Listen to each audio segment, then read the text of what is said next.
আরেকটা যেটা বিষয় সেটা হলো আবু জাহেলের ঘটনাটা। এটা খুব ইন্টারেস্টিং একটা ঘটনা। আবু জাহেল মারা গেল কিভাবে? এই ঘটনার দুইটা বর্ণনা আছে। একটা হলো আব্দুর রহমান ইবনে আউফ রাদিয়াল্লাহু আনহু, উনি বলতেছেন যে যুদ্ধের তীব্রতার মাঝখানে উনি দেখলেন ওনার পাশে দুটা ছেলে, বাচ্চা ছেলে, এবং উনি এটাতে একটু হতাশ হলেন। যুদ্ধের সময় আমরা যে কেউ আসলে আপনি চাইবেন মিছিলেও আপনি চাইবেন যে আপনার সাথে সরকার টাইপের লোকজন থাকুক, ওনার পাশে দুটা বাচ্চা কিশোর টাইপের ছেলে। এদের একজন এসে বলতেছে, চাচা আমাকে একটু দেখা দেন আবু জাহেল কোনটা। এটা কেন? কারণ উনি আনসারিরা আবু জাহেলকে চিনে না। আবু জাহেলকে কারা চিনে? মুহাজিররা চিনে। আমাকে আবু জাহেলকে দেখা দেন। বলছে, বেটা তুমি কেন জিজ্ঞেস করতেছো?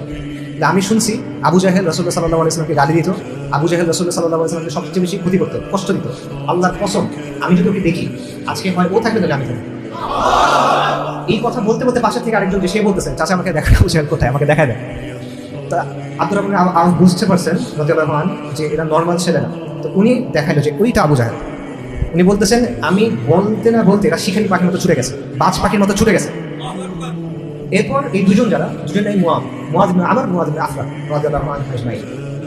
মুআয ইবনে আমর বলতেছে যে কুরাইশ আবু জাহেলকে ঘিরে রাখছে, একদম মানে গণবেষ্টনী তাকে ঘিরে রাখছে, তার চারপাশে মানে তলোয়ার বর্ষা দিয়ে ঘিরে রাখছে, এবং বলছে আবুল হাকামের জন্য কোনো ক্ষতি না হয়। এর মধ্যে দিয়ে মুআয ইবনে আমর রাদিয়াল্লাহু আনহু উনি ঢুকে গেছেন, এবং উনি ঢুকে গিয়ে আবু জাহেলকে প্রথমে হিট করছেন। উনি বলছেন যে আমি ওকে মারছি, ওর হাঁটুর নিচ থেকে খেজুরের মতো উড়ে গেছে, বাচ্চা হিসেবে খেজুরের অংশ উড়ে গেছে। কিন্তু ইকরামা বিন আবু জাহেল, উনি এখন ইসলাম গ্রহণ করেন, বীর যোদ্ধা, উনি তখন তার বাবাকে যখন অ্যাটাক করা হয়েছে, উনি মুআয রাদিয়াল্লাহু আনহুকে অ্যাটাক করছেন ঘাড়ের উপর।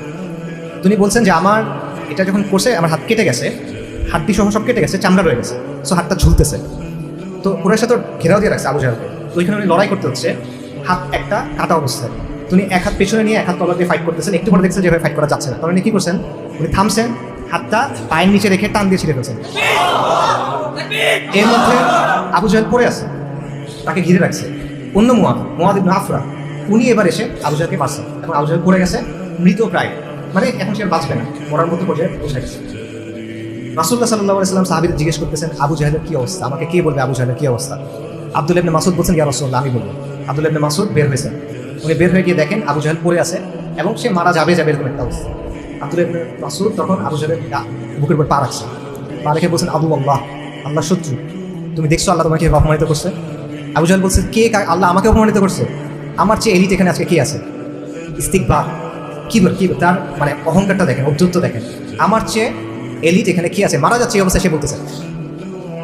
আরেক বর্ণনায় আছে আব্দুল্লাহ ইবনে মাসউদ তার যখন বুকের উপর পা তুলছে তখন বলছে যে বকরির রাখালরা তো অনেক উপরে উঠে গেল আজকে, আবু জাহেল বলতেছে, কারণ আব্দুল্লাহ ইবনে মাসউদ মক্কাতে বকরি চড়াইতেন, তো বলছে রাখালরা তো অনেক উপরে উঠছে, মানে আবু জাহেলের পায়ের উপর থেকে পা তুলছে, এরকম একটা জিনিস বললো, মানে তার ঔদ্ধত্য।